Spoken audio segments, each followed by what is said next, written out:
காதல் பண்ணும்போது யார் அதிகமா செலவு பண்றா? ஆணா? பெண்ணா? ஏன் பெண்கள்லாம் ஒளிச்சு வச்சு அப்பா காசை சுட்டு கூட கொண்டு வந்து ஆளுக்கு வாங்கி கொடுத்துருவோம். ஆனா இவங்க வந்து உங்க வீட்ல இருக்கிற காசை எடுத்துட்டு வா நம்ம செலவு பண்ணுவான்னு பசங்க சொல்லுவாங்க. But girls do it. என் ஆள் காலேஜ் ஃபீஸ் மொதக்கொண்டு நான் வேலைக்கு போவேன். செங்கல் வேலை தாங்க சார் எங்க ஊர் ஃபுல்லா. காலேஜ் ஃபீஸ் மொதக்கொண்டு ரூ. 1500 வரும். அதுக்கு 3 வாரம் செங்கல் இறக்கணும். லாரியில போயிட்டு 10,000 கல்லு. நான் இறக்கி கட்டுவேன் என் வீட்டுக்கு தெரியாம. வேலைக்கு போவேன் சார். டான்ஸ் ஆட போவேன் சார். Makeup artist sir. நான் அவனுக்காக பண்ணாத வேலை இல்ல. கிடைக்கிற காசுல அவனுக்காக பிரேஸ்லெட் எடுக்கிறது, வெள்ளியில ரிங் எடுக்கிறது. அப்ப லவ் பண்ணும்போது ஒவ்வொரு எல்லா பையனையும் சொல்லல. நெறைய பசங்க வந்து லட்சியமா நெனைக்கிறாங்க. அது கொஞ்ச நாள் ஆவும் அலட்சியமா நெனைக்கிறாங்க. அது ஏன்னு தெரிய மாட்டேங்குது. பெண் தான் செலவு பண்றோம். ஆண்களும் குடுப்பாங்க. இனிஷியேட் பண்றது அவங்களா தான் இருக்கும். ஆனா பெண்கள் குடுக்குறது பார்த்தீங்கன்னா, ரொம்ப எக்ஸ்பென்சிவா இருக்கும். அவன் வேணும்னு இப்படி நெனைக்கிறத கூட பெண்ணுங்கள் வந்து கண்ணுக்கு முன்னாடி எடுத்துட்டு வந்து குடுப்பாங்க. அந்த ஐஃபோன் மாடல் லான்ச் ஆகுதுன்னு எப்பவோ சொல்லியிருப்பான்.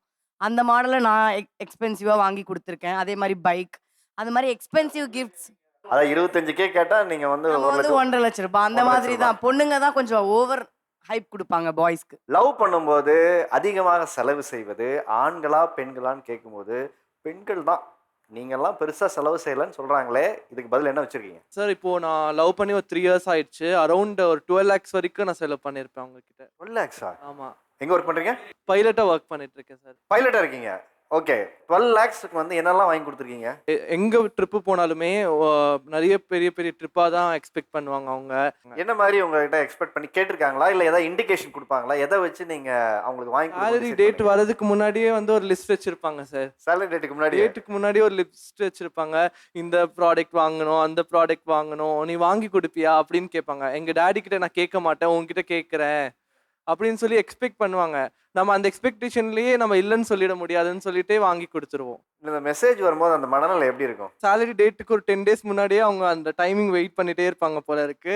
கரெக்டா ஒரு வரதுக்கு எனக்கே தெரியாது. இப்போ அவங்களோட மெசேஜ் வரும்போது நான் நினைப்பேன், ஓ சேலரி வரப்போகுது போல, நான் ஸ்டாப்பா மெசேஜ் வந்துட்டு இருக்கு இப்போ. அப்பதான் டேட்டே நீங்க பாப்பீங்க. ஆமா, அப்போதான் நான் நினைப்பேன் சேலரி டேட் பக்கத்துல வந்துருச்சு. ஆனா இதுல ஒரு விஷயம் நான் பொதுவா சொல்ல வேண்டியது என்ன தெரியுமா sir? Love is a emotion, it's not a material, it's a purest form of life. Just think it. அது திங்க் பண்ணிட்டு போயிட்டே இருக்கணும், அவ்வளவுதான் இது வாழ்க்கை. உங்க லவர் கிட்ட சொல்லிருக்கீங்களா? சொல்லியிருக்கேன் சார் நான். அதுக்கு என்ன பதில் சொல்லிருக்காங்க? நிறைய பார்த்தாச்சு. சொல்றேன், நிறைய பார்த்தாச்சு. இது எதுல இருந்து பார்த்துட்டு வந்திருப்பேன் அப்படின்னு. இப்ப அந்த லவ் இருக்கா? பிரேக்கப் ஆயிடுச்சு சார். பிரேக்கப் ஆயிடுச்சு. ஆமா.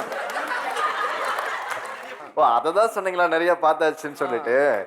Okay okay okay okay. அதான் நான் சொன்ன மாதிரி 12 lakhs. நான் 6 years லவ் பண்ணிட்டு இருக்கேன். நான் 5 lakhs இது வரைக்கும் ஸ்பெண்ட் பண்ணியிருக்கேன். அவ்வளவு காசு எங்கடா தம்பி உனக்கு? நான் பார்ட் டைமா ஒர்க் பண்ணிட்டு இருக்கேன். வீட்ல இருந்து எடுத்து கொடுக்குறீங்களா? உங்க சம்பளத்துல இருந்தா சரிங்களா? அவ்வளோதான் சார். சம்பளம் நான் ரொம்ப வருஷமா ஒர்க் பண்ணிட்டு இருக்கேன். இல்ல சார், இன்னொன்னு எனக்கு பயங்கர ஷாக்கிங்கான ஒரு விஷயம் சார் எனக்கு தோணும். சில விமன் இருக்காங்க. அது நான் திட்டி தான் சொல்றேன். குளோரிஃபை பண்ணி சொல்லல. என்ன பண்ணுவாங்க? அவங்க கிட்ட ஒண்ணுமே இருக்காது. ஸ்கூல் படிக்கிற பிள்ளைங்கிட்ட எப்படி காசு குடுப்பாங்க? இந்த கோல்ட் ரிங்கு, கோல்ட் செயின்லாம் போடுவாங்கல்ல, அதெல்லாம் வந்து வித்துருவாங்க. பாய்ஸ்க்கு வந்து பைக்லாம் வாங்கி தருவாங்க. அத பார்க்கும்போது எனக்கு ரொம்ப ஆச்சரியமா இருக்கும். அவ்ளோ இறங்கி போவாங்க கேர்ள்ஸ். ஆனா தப்பு தான். பட் அவ்ளோ இறங்கி நெறைய பேர் இங்க இருக்கிறவங்கள்ட்ட கேட்டு பாருங்களேன். உண்மையா மனசாட்சி தொட்டு சொல்லுங்க. எத்தன பேர் இந்த ஸ்டோரீஸ் கேட்டிருக்கீங்க அங்க? இல்ல சொன்னாங்க இந்த மாரி பொண்ணுங்க நிறைய தானம் தர்மம் பண்ணுவாங்க. அது உண்மைதான். நான் வந்து சும்மா ஒரு லவ் பண்ண ஒரு பொண்ணை சும்மா டாக் என்னன்னு கேட்டேன். வீட்ல இருந்து செயின் வச்சு எடுத்து குடுத்துட்டாங்க. அநேகம் பேர் ஒத்துக்கிறது வந்து பெண்கள் தான் அதிகமாக இந்த லவ்ல உதவுறாங்க, நிறைய செலவு பண்றாங்க அப்படிங்கறத சொல்லி